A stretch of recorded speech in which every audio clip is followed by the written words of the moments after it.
வணக்கம். மாலை முரசு செய்திகளை விரிவாக பார்ப்பதற்கு முன் தலைப்புச் செய்திகள். சென்னையில் இன்று முதல் பிரச்சாரத்தை தொடங்குகிறார் முதலமைச்சர் பழனிசாமி. மத்திய மாநில அரசுகளின் சாதனைகளை எடுத்துக் கூறி மக்களிடம் வாக்கு சேகரிக்க திட்டம்.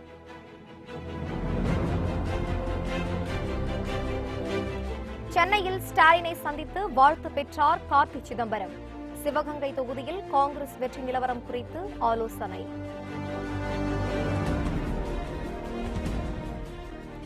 மக்கள் நீதி மய்யம் சார்பில் இறுதிக்கட்டமாக வேட்பாளர்கள் பட்டியல் வெளியீடு. கட்சி வெற்றிக்காக பணியாற்றுவதால் தேர்தலில் போட்டியிடவில்லை என கமல்ஹாசன் அறிவிப்பு. இரண்டாம் கட்ட மக்களவைத் தேர்தலுக்கான வேட்புமனு தாக்கல் நாளையுடன் நிறைவு. திமுக, பாஜக உள்ளிட்ட அரசியல் கட்சிகள் இன்று மனு தாக்கல் செய்வதில் மும்முரம்.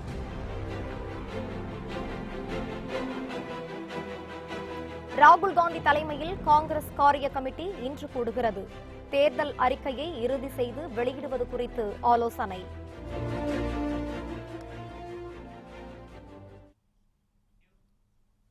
அதிமுக கூட்டணி வேட்பாளர்களை ஆதரித்து சென்னையில் இன்று முதல் 3 நாட்கள் முதலமைச்சர் பழனிசாமி தேர்தல் பிரச்சாரத்தை மேற்கொள்ள உள்ளதாக தெரிவிக்கப்பட்டுள்ளது.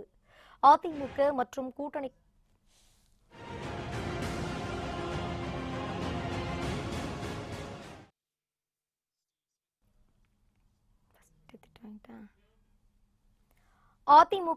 கூட்டணி கட்சி வேட்பாளர்களை ஆதரித்து முதலமைச்சர் எடப்பாடி பழனிசாமி சென்னையில் சூறாவளி சுற்றுப்பயணம் மேற்கொள்கிறார்.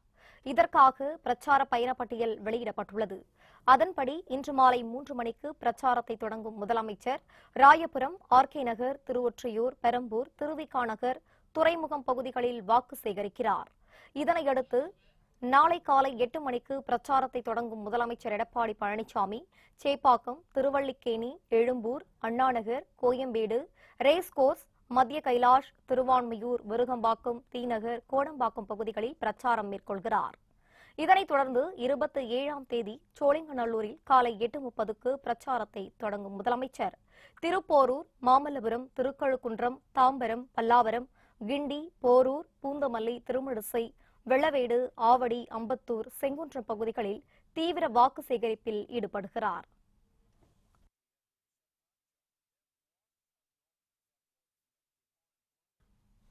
சிவகங்கை தொகுதி காங்கிரஸ் வேட்பாளராக அறிவிக்கப்பட்டுள்ள கார்த்தி சிதம்பரம் சென்னையில் திமுக தலைவர் மு க ஸ்டாலினை சந்தித்து வாழ்த்து பெற்றார்.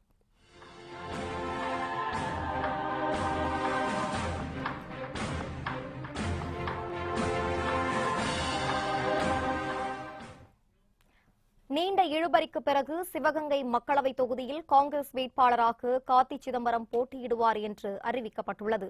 இதனைத் தொடர்ந்து செய்தியாளர்களிடம் பேசிய கார்த்தி சிதம்பரம் தேர்தலில் பாஜகவை வீழ்த்துவதே பிரதான நோக்கம் என்று தெரிவித்துள்ளார். இந்த நிலையில் சென்னையில் திமுக தலைவர் மு க ஸ்டாலினை அவரது வீட்டில் நேற்று இரவு கார்த்தி சிதம்பரம் நேரில் சந்தித்து வாழ்த்து பெற்றார். அப்போது சிவகங்கை தொகுதியில் காங்கிரஸ் வெற்றி வாய்ப்பு குறித்தும் ஆலோசிக்கப்பட்டதாக கூறப்படுகிறது.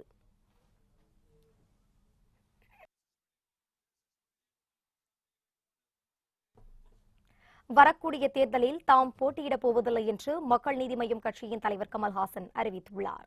மக்கள் நீதி மய்யம் கட்சியின் சார்பில் மக்களவைத் தேர்தலில் போட்டியிடும் 2வது வேட்பாளர் பட்டியல் தமிழகத்தில் காலியாக உள்ள 18 சட்டப்பேரவை தொகுதிகளுக்கான வேட்பாளர் அறிமுகம் கூட்டம் கோவையில் நடைபெற்றது. வேட்பாளர் பட்டியலை வெளியிட்ட கமல்ஹாசன் இந்த தேர்தலில் தான் போட்டியிடவில்லை என்று தெரிவித்தார். மேலும் பல்லக்கில் ஏறி செல்வதை விட பல்லக்கை தூக்கிச் செல்வதில் பெருமைப்படுகிறேன் என்றும் அவர் கூறினார். கமல்ஹாசன் பேர் இல்ல. எனக்கு வந்த விண்ணப்பங்களில் பல ஊர்களின் பெயர்களிட்டு விண்ணப்பங்கள் என் பெயரை பரிந்துரைக்கப்பட்டிருந்தது. சோ என்னை பொறுத்தவரை இவை எல்லாமே என் முகங்கள் தான். இந்த பல்லாக்கில் ஏறி அமர்வதை விட இந்த பல்லாக்கை சுமப்பதில் நான் பெருமை கொள்கிறேன். ஊர் ஊராக இந்த பல்லாக்கை தூக்கி சுமந்து உங்களுக்கு இவர்களின் பெருமை சொல்வேன். அதற்கு எனக்கு நேரம் வேண்டும். தமிழகத்தில் நாடாளுமன்ற தேர்தல் 18 சட்டசபை தொகுதி இடைத்தேர்தலுக்கான வேட்புமனு தாக்கல் நாளை நிறைவடைகிறது. 17வது மக்களவைக்கான தேர்தல் ஏப்ரல் 11ஆம் தேதி தொடங்கி 7 கட்டங்களாக நடைபெறுகிறது. இதில் 2ஆம் கட்டமாக தமிழகம் மற்றும் புதுச்சேரியில் உள்ள 40 நாடாளுமன்ற தொகுதிகளுக்கும் ஏப்ரல் 18ஆம் தேதி தேர்தல் நடைபெறும் என அறிவிக்கப்பட்டுள்ளது. இந்த நிலையில் வேட்புமனு தாக்கல் கடந்த 19ஆம் தேதி தொடங்கியதை அடுத்து இதுவரை நாடாளுமன்ற தேர்தலுக்கு 179 பேரும் 18 தொகுதி இடைத்தேர்தலுக்கு 68 பேரும் மனு தாக்கல் செய்துள்ளனர். இதனைத் தொடர்ந்து சனி மற்றும் ஞாயிற்றுக்கிழமை விடுமுறையை அடுத்து இன்று வேட்புமனுக்கள் பெறப்படுகின்றன. வேட்புமனு தாக்கல் செய்ய நாளை கடைசி தினம் என்பதால் திமுக வேட்பாளர்கள் பெரும்பாலானோர் இன்று மனு தாக்கல் செய்ய உள்ளனர். வடசென்னை தொகுதி திமுக வேட்பாளர் டாக்டர் கலாநிதி வீராசாமி பழைய வண்ணாரப்பேட்டையில் உள்ள மாநகராட்சி வடக்கு வட்டார துணை கமிஷனர் அலுவலகத்தில் இன்று வேட்புமனு தாக்கல் செய்கிறார். மத்திய சென்னை தொகுதி திமுக வேட்பாளர் தயாநிதி மாறன் செனாய் நகரில் உள்ள மாநகராட்சி மத்திய வட்டார துணை கமிஷனர் அலுவலகத்திலும், தென் சென்னை தொகுதி திமுக வேட்பாளர் சுமதி என்ற தமிழச்சி தங்கப்பாண்டியன் அடையாறில் உள்ள மாநகராட்சி தெற்கு வட்டார துணை கமிஷனர் அலுவலகத்திலும் இன்று வேட்புமனு தாக்கல் செய்கின்றனர். இது தவிர கனிமொழி, தமிழிசை சவுந்தரராஜன், ராஜா, திருநாவுக்கரசர், EVKS இளங்கோவன், வசந்தகுமார், தொல் திருமாவளவன் உள்ளிட்டோரும் இன்று வேட்புமனுக்களை தாக்கல் செய்கின்றனர். இதனையடுத்து 27ஆம் தேதி வேட்புமனுக்கள் மீதான பரிசீலனை நடைபெற்று இறுதி வேட்பாளர் பட்டியல் 29ஆம் தேதி மாலை வெளியிடப்படும் என தேர்தல் ஆணையம் தெரிவித்துள்ளது.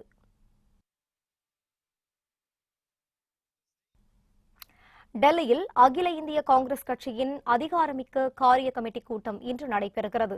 மக்களவைத் தேர்தலுக்கு இன்னும் 25 நாட்களே உள்ள நிலையில் தேர்தல் அறிக்கையை வெளியிட காங்கிரஸ் தீவிரம் காட்டி வருகிறது. இதற்காக ப. சிதம்பரம் தலைமையில் குழு அமைக்கப்பட்டு வரைவு தேர்தல் அறிக்கை தயாரிக்கப்பட்டு கட்சி மேலிடத்தில் கொடுக்கப்பட்டுள்ளது. இந்த நிலையில் டெல்லியில் காங்கிரஸ் கட்சியின் அதிகாரம் மிக்க அமைப்பான காரிய கமிட்டியின் கூட்டம் இன்று நடைபெறுகிறது. காங்கிரஸ் தலைவர் ராகுல் காந்தி தலைமையில் நடைபெறும் கூட்டத்தில் மூத்த தலைவர் சோனியா காந்தி, முன்னாள் பிரதமர் மன்மோகன் சிங், மூத்த தலைவர்கள் அகமது பட்டேல், AK அந்தோனி, குலாம் நபி ஆசாத், ப. சிதம்பரம், மல்லிகார்ஜுன கார்கே, அம்பிகா சோனி, ஆனந்த் சர்மா, சித்தராமையா, உம்மன் சாண்டி உள்ளிட்டோர் கலந்து கொள்கின்றனர். இந்த கூட்டத்தில் கட்சியின் வரைவு தேர்தல் அறிக்கை இறுதி செய்யப்பட்டு விரைவில் வெளியிடப்படும் என டெல்லி தகவல்கள் தெரிவிக்கின்றன.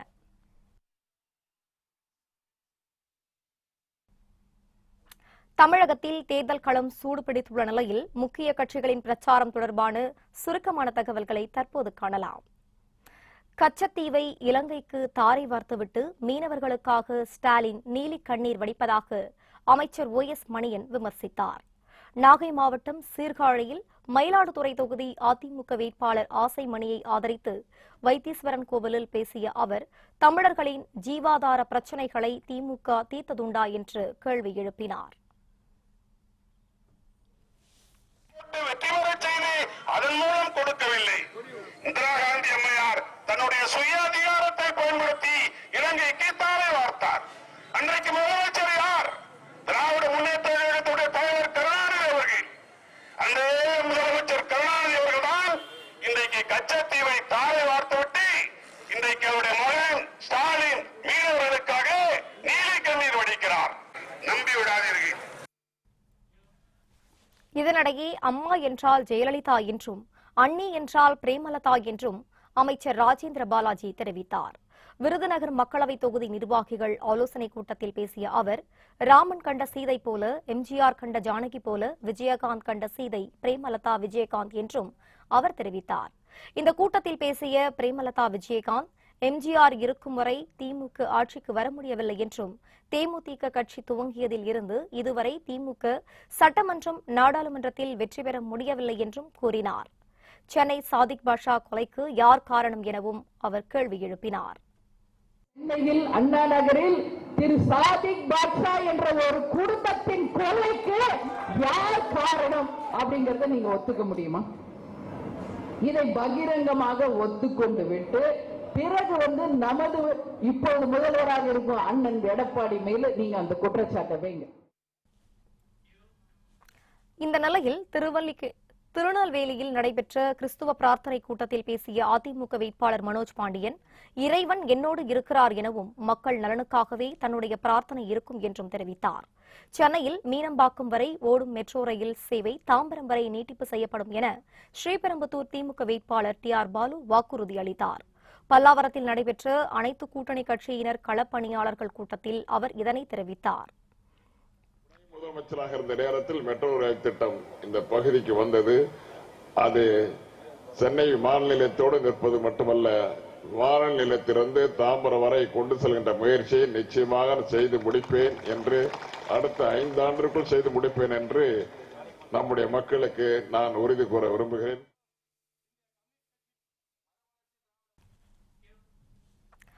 அதிமுக அம்மா மக்கள் முன்னேற்றக் கழகம் இடையே பேச்சுவார்த்தை நடப்பதாக பரவும் தகவல் தவறானது என அமைச்சர் ஆர் காமராஜ் தெரிவித்தார்.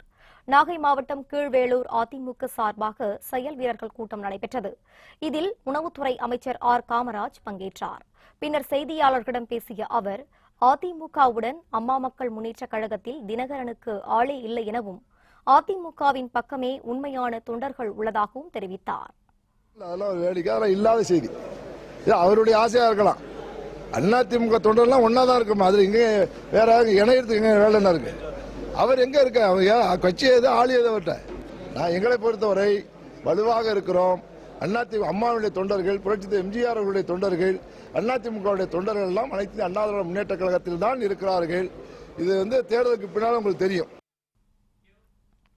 மக்களுக்கு எதிரான திட்டங்களை கொண்டுவரும் மத்திய அரசுக்கு எடுபிடி வேலை செய்யும் தமிழக அரசு என வைகோ குற்றம் சாட்டியுள்ளார். விருதுநகர் மாவட்டம் ஸ்ரீவில்லிபுத்தூரில் தென்காசி தொகுதி திமுக வேட்பாளர் தனுஷ்குமாரை ஆதரித்து பேசிய வைகோ, கடந்த 5 ஆண்டுகளாக மோடி பாசிச ஆட்சியை நடத்தி வருவதாக விமர்சித்தார். தமிழக அரசு ஊழல் மலிந்த அரசாக உள்ளது என்றும், தமிழகத்தை மீட்க நாடாளுமன்ற தேர்தலில் வெற்றி பெற்று காங்கிரஸ் திமுக கூட்டணி ஆட்சி அமைவது உறுதி என்றும் வைகோ நம்பிக்கை தெரிவித்தார். கடந்த 5 ஆண்டு காலத்தில் அப்படிப்பட்ட ஒரு பாசிச ஆட்சியை நரேந்திர மோடி அவர்களுடைய தலைமையிலான அரசு நடத்தி வந்திருக்கின்றது. ஊழல் மலிந்த இந்த அரசு, தமிழ்நாடு அரசு, தமிழ்நாட்டுக்கு மத்திய அரசு முல்லை பெரியாறிலே வஞ்சகம், துரோகம், காவிரி பிரச்சனையிலே வஞ்சகம், மன்னிக்க முடியாத துரோகம், இத்தகைய திட்டங்களை கொண்டு வருவதன் மூலம் தமிழகத்தை வஞ்சிக்க நினைக்கக்கூடிய மத்திய அரசுக்கு எடுபிடி சேவகம் செய்யக்கூடிய நிலையிலே இருக்கக்கூடிய அரசு ஊழல் மலிந்ததாக, அனைத்து துறைகளிலும் ஊழல், முதலமைச்சர் மீதே ஊழல் குற்றச்சாட்டு.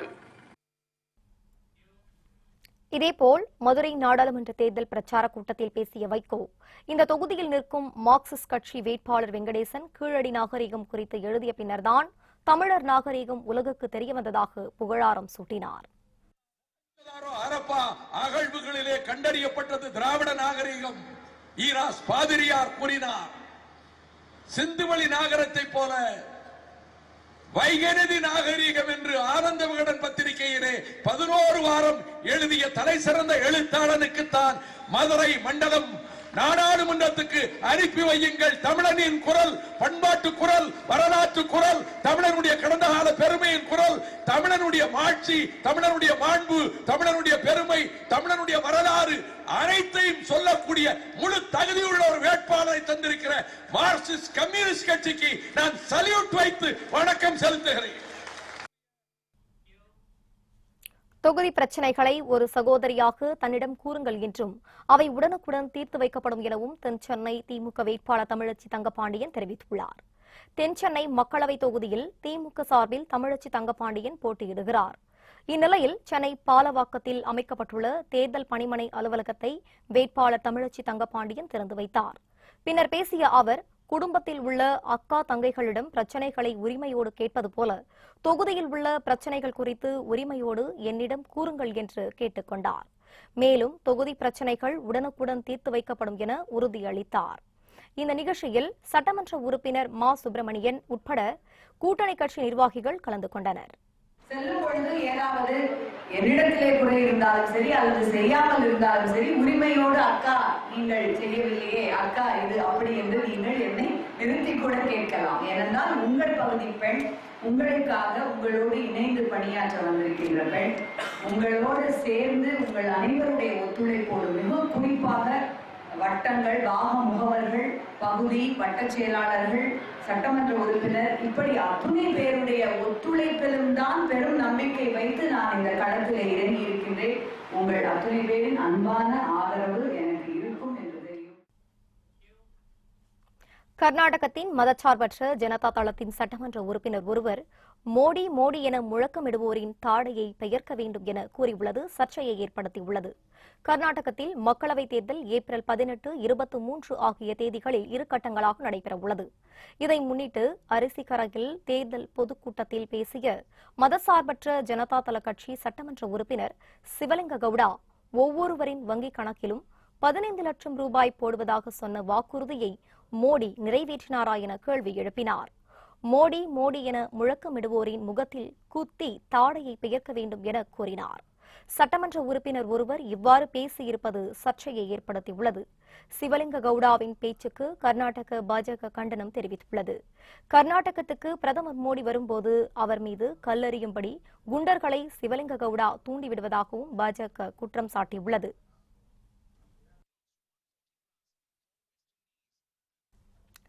மக்களவைத் தேர்தலில் பாஜக வெற்றி பெற்று மீண்டும் ஆட்சி அமைத்தால் நரேந்திர மோடி சர்வாதிகாரியாக மாறிவிடுவார் என டெல்லி முதலமைச்சர் அரவிந்த் கெஜ்ரிவால் தெரிவித்துள்ளார். டெல்லியில் நூல் வெளியீட்டு விழாவில் பேசிய அரவிந்த் கெஜ்ரிவால் மோடி அரசு ஹிட்லரின் வழியை பின்பற்றுவதாக தெரிவித்தார். மக்களவைத் தேர்தலில் பாஜகவை மக்கள் தோற்கடிக்க வேண்டும் என கேட்டுக் கொண்டார். இந்த தேர்தலில் பாஜக வெற்றி பெற்று மீண்டும் ஆட்சி அமைத்தால் நரேந்திர மோடி எப்போதும் பிரதமராக நீடிப்பார் என்றும் அதன் பின்னர் தேர்தலே நடத்தப்படாது என்றும் அரவிந்த் கெஜ்ரிவால் குறிப்பிட்டார்.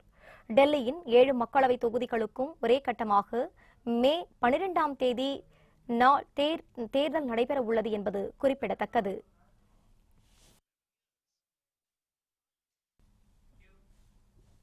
மோடியை தோற்கடிக்க விரும்பும் யாரும் தேர்தலில் போட்டியிட விரும்பவில்லை என பாஜக தேசிய தலைவர் அமித்ஷா தெரிவித்துள்ளார். உத்தரப்பிரதேசம் ஆக்ராவில் தேர்தல் பொதுக்கூட்டத்தில் பேசிய அமித்ஷா பிரதமர் நரேந்திர மோடியை தோற்கடிக்க மாயாவதி, சரத்பவார், மம்தா பானர்ஜி, ஸ்டாலின் ஆகியோர் விரும்புவதாக தெரிவித்தார். அவர்களில் எவருமே தேர்தலில் போட்டியிட விரும்பவில்லை என்றும் அமித்ஷா குறிப்பிட்டார். பாஜகவின் வளர்ச்சி முழக்கத்துக்கும் எதிர்க்கட்சிகளின் ஊழல் கூட்டணிக்கும் இடையிலானது இந்த தேர்தல் என்றும் அமித்ஷா தெரிவித்தார். குக்கர் சின்னம் ஒதுக்க கோரி டிடிவி தினகரன் தரப்பு தொடர்ந்த வழக்கில் டெல்லி உயர்நீதிமன்றம் இன்று தீர்ப்பு வழங்குகிறது. மக்களவைத் தேர்தலில் அதிமுக, திமுக தலைமையிலான கட்சி கூட்டணி அமைத்து தமிழகத்தில் தீவிர தேர்தல் பிரச்சாரம் மேற்கொண்டு வருகின்றனர். இதேபோல் டிடிவி தினகரனின் அம்மா மக்கள் முன்னேற்றக் கழகம் மற்றும் எஸ்டிபிஐ கட்சியுடன் இணைந்து தேர்தலை சந்திக்க உள்ளது.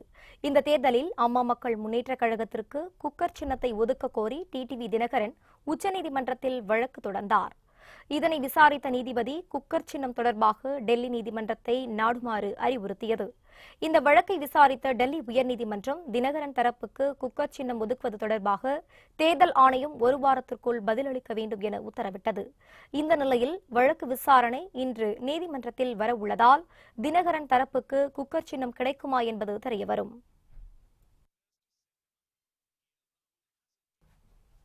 மக்களவைத் தேர்தலை முன்னிட்டு திருவண்ணாமலை மாவட்டம் செங்கத்தில் அதிமுக நிர்வாகிகளுடன் அமைச்சர் சேவூர் ராமச்சந்திரன் ஆலோசனை நடத்தினார். செங்கம் சட்டமன்ற தொகுதிக்கு உட்பட்ட அதிமுக நிர்வாகிகளின் ஆலோசனைக் கூட்டம் அமைச்சர் சேவூர் ராமச்சந்திரன் தலைமையில் நடைபெற்றது. இந்த கூட்டத்தில் திருவண்ணாமலை தொகுதிக்கு முதலமைச்சர் எடப்பாடி பழனிசாமி மார்ச் 28ஆம் தேதி பிரச்சாரத்துக்கு வர இருப்பதாக தெரிவிக்கப்பட்டது. நிர்வாகிகளிடம் பேசிய அமைச்சர் சேவூர் ராமச்சந்திரன் வேட்பாளர் அக்ரி கிருஷ்ணமூர்த்தியை அதிக வாக்குகள் வித்தியாசத்தில் வெற்றி பெற செய்ய வேண்டும் என கேட்டுக் கொண்டார்.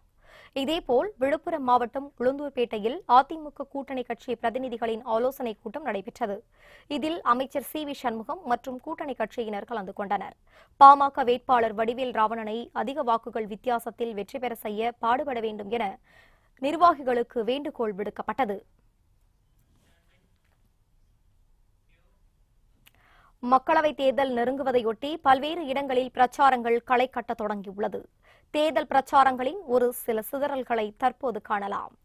தமிழகத்தில் ஏழை எளிய மக்களுக்கு இலவச கேபிள் இணைப்பு வழங்கப்படும், விவசாய கடன் முழுமையாக தள்ளுபடி செய்யப்படும் என அதிமுக தேர்தல் வாக்குறுதி அளிக்க வேண்டும் என தமாக இளைஞர் அணி தலைவர் யுவராஜா வலியுறுத்தியுள்ளார். ஈரோட்டில் செய்தியாளர்களிடம் பேசிய அவர், பாஜகவினர் சிறுபான்மையினருக்கு எதிராக செயல்பட்டால் தமாக தட்டி கேட்க தயங்காது என தெரிவித்தார். ஈரோடு மாவட்டம் பெருந்துறையில் அதிமுக வேட்பாளரை வரவேற்பதில் இரு கோஷ்டிகளிடையே போட்டி நிலவியது. வேட்பாளர் ஒருதலைபட்சமாக நடந்து கொண்டதைக் கண்ட அதிமுகவின் ஒரு பிரிவினர் அதிர்ச்சியடைந்தனர். இரு தரப்பினரிடையே மோதல் ஏற்பட்டதால் அசம்பாவிதங்களை தவிர்க்க போலீசார் குவிக்கப்பட்டனர்.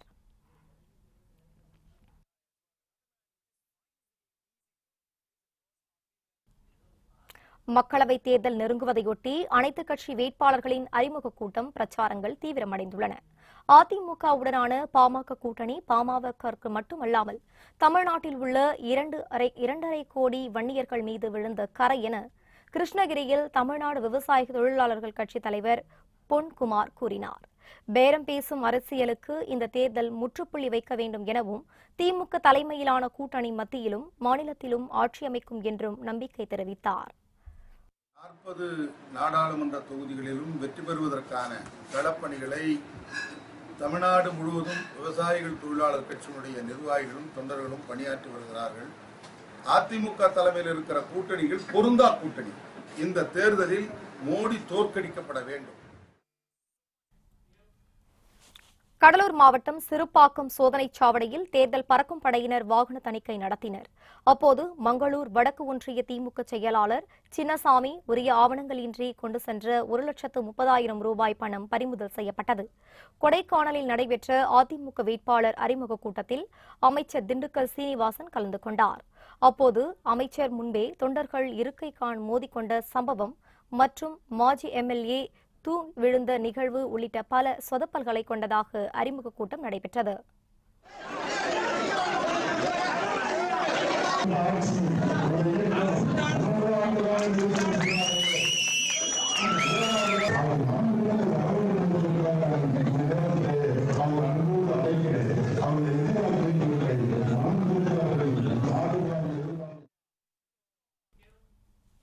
அதிமுக கூட்டணிக்கு சமத்துவ மக்கள் கட்சி ஆதரவு அளிக்க வேண்டும் என சரத்குமாரிடம் துணை முதலமைச்சர் ஓ பன்னீர்செல்வம் கேட்டுக் கொண்டுள்ளார்.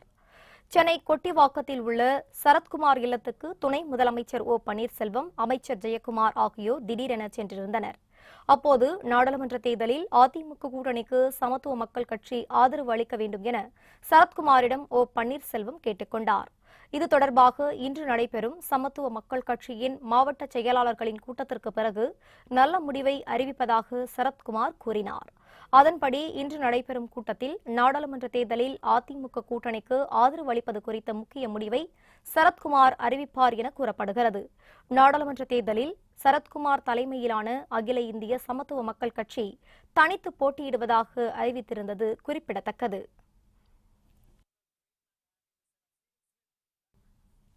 மோடியின் ஆட்சிக்கு 0க்கும் குறைவான மதிப்பெண்களை கொடுத்துவிட்டு அவர்களுடன் பாமகவினர் கூட்டணி வைத்திருப்பதாக உதயநிதி ஸ்டாலின் கடுமையாக விமர்சித்துள்ளார்.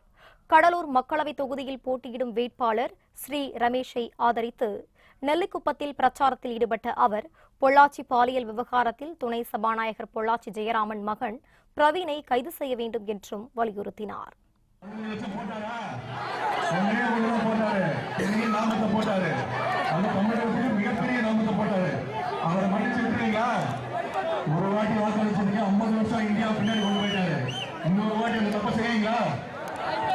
அதே மாதிரி திடீர்னு ஒரு நாள் நைட்டு தூக்கத்தில் எந்திரிச்சு என்ன பண்ணணும்னு தெரியாம 500 பிறந்துச்சா, கள்ள நோட்டை ஒழிச்சாரா, பயங்கரவாதத்தை ஒழிச்சாரா? சேலம் மாவட்டத்தில் கச்சேரி முடித்துவிட்டு காரில் வந்த நாட்டுப்புற கலைஞர் புஷ்பவனம் குப்புசாமி காரை பறக்கும் படையின் அதிகாரிகள் சோதனை செய்த சம்பவம் அப்பகுதியில் பெரும் பரபரப்பை ஏற்படுத்தியது.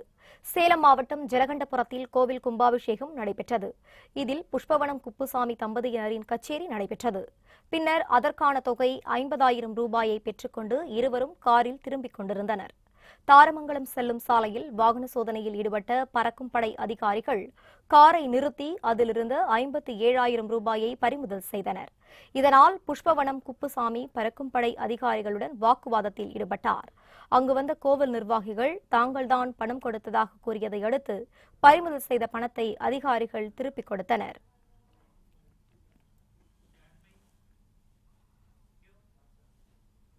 திமுகவில் இருந்து நடிகர் ராதாரவி தற்காலிகமாக நீக்கம் செய்யப்பட்டுள்ளார். கட்சியின் கட்டுப்பாட்டை மீறியதாலும் கட்சிக்கு அவப்பெயர் ஏற்படும் வகையில் செயல்பட்டு வந்ததாலும் திமுகவில் இருந்து ராதாரவி தற்காலிகமாக நீக்க செய்யப்பட்டுள்ளதாக அக்கட்சியின் பொதுச் செயலாளர் க அன்பழகன் தெரிவித்துள்ளார்.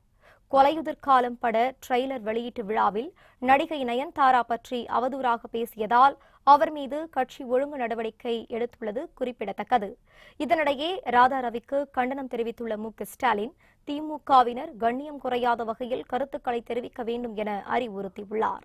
இந்த நிலையில் தன்னுடைய கருத்துக்குள் கட்சிக்கு களங்கம் விளைவிப்பதாக இருந்தால் வருத்தம் தெரிவிப்பதாக கூறியுள்ள ராதாரவி கட்சியிலிருந்து விலகிக் கொள்வதாக அறிவித்துள்ளார்.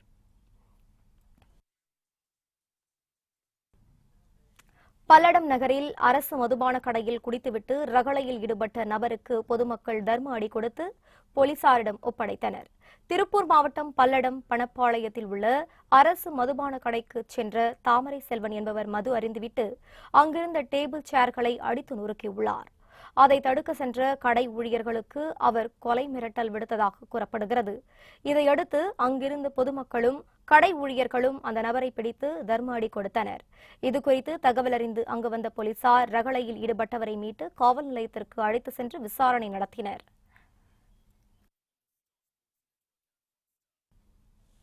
குமாரபாளையம் அருகே ஏற்பட்ட சாலை விபத்தில் தந்தை மகன் இருவரும் சம்பவ இடத்திலேயே பரிதாபமாக உயிரிழந்தனர். நாமக்கல் மாவட்டம் குமாரபாளையம் அருகே உள்ள வெடியரசம்பாளையம் பகுதியைச் சேர்ந்தவர் சேகர். இவர் தனது மகன் தரணியுடன் உறவினர் வீட்டுக்கு சென்றுவிட்டு இருசக்கர வாகனத்தில் வீட்டுக்கு சென்று கொண்டிருந்தார். வட்டமலை பகுதியில் உள்ள நெடுஞ்சாலை சந்திப்பை கடக்க முயன்றபோது சேலத்தில் இருந்து வேகமாக வந்த லாரி ஒன்று சேகரின் இருசக்கர வாகனம் மீது மோதி விபத்து ஏற்பட்டது. இதில் இருவரும் தூக்கி வீசி ஏற்பட்டதில் சம்பவ இடத்திலேயே பரிதாபமாக உயிரிழந்தனர். தகவல் அறிந்து சம்பவ இடத்திற்கு விரைந்து சென்ற போலீசார் சடலத்தை கைப்பற்றி பிரேத பரிசோதனைக்கு அனுப்பி வைத்தனர். விபத்து குறித்து வழக்கு பதிந்து தலைமறைவான லாரி ஓட்டுநரை போலீசார் தேடி வருகின்றனர்.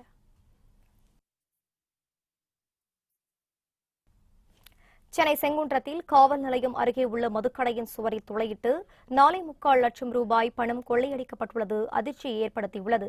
செங்குன்றம் காவல் நிலையம் அருகே உள்ள மதுக்கடையில் நேற்று முன்தினம் இரவு 10 மணிக்கு வியாபாரம் முடிந்த பின் ஊழியர்கள் கடையை பூட்டிவிட்டு சென்றனர். நேற்று மதியம் வழக்கம் போல் கடையை திறந்த ஊழியர்கள் பின்புற சுவரில் துளையிட்டு இருப்பதைக் கண்டு அதிர்ச்சி அடைந்தனர். முந்தைய நாள் வியாபாரம் முடிந்த பிறகு கடையில் வைத்திருந்த 4.25 லட்சம் ரூபாய் பணம் திருட்டு போனதை கண்ட ஊழியர்கள் இதுகுறித்து காவல் நிலையத்தில் புகார் அளித்தனர். இதுகுறித்து வழக்கு பதிவு செய்த செங்குன்றம் காவல்துறையினர் டாஸ்மாக் ஊழியர்கள், மது விடுதியில் வேலை செய்யும் ஊழியர்கள் ஆகியோரிடம் விசாரணை நடத்தி வருகின்றனர்.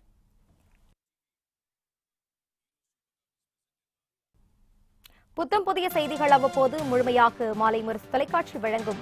இணைந்திருங்கள் மாலை முரசு தொலைக்காட்சியுடன். வணக்கம்.